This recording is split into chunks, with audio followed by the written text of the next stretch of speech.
যাবে এবার জালে গোল হবেই হয়ে যাবে কৃষক শ্রমিক আসলে অ্যারেঞ্জমেন্টটা খুবই অভিনব হয়েছে।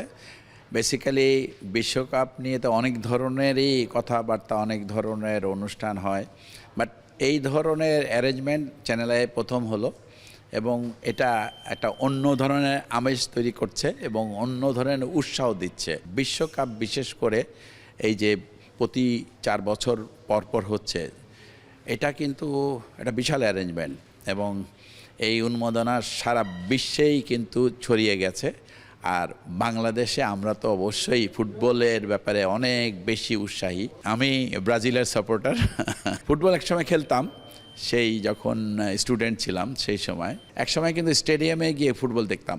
আর ওই সময় কিন্তু আমি বলবো স্বাধীনতার আগে এবং স্বাধীনতার পরপর ফুটবলের যেই উন্মাদনা ছিল আমাদের মধ্যে, সেটা একটু স্তীমিত হয়ে গেছে। এখন ক্রিকেট এসে সেটাকে অনেক সামনে নিয়ে গেছে, কিন্তু ফুটবলটা একটু পিছনে পড়ে গেছে।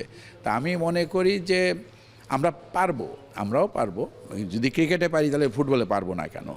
তো সেইটা আমার মনে হয় একটু জোরে সোরে একটা ধাক্কা লাগবে ফুটবলের ব্যাপারে।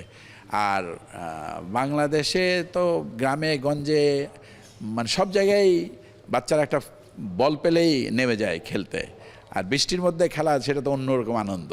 তো সেই জায়গা থেকে বলবো যে ফুটবলের একটা সম্ভাবনা আছে, এখন এটাকে ভালো করে ধরে এগিয়ে নিয়ে যেতে হবে। বল যাবে এবার জালে গোল হবেই হয়ে যাবে।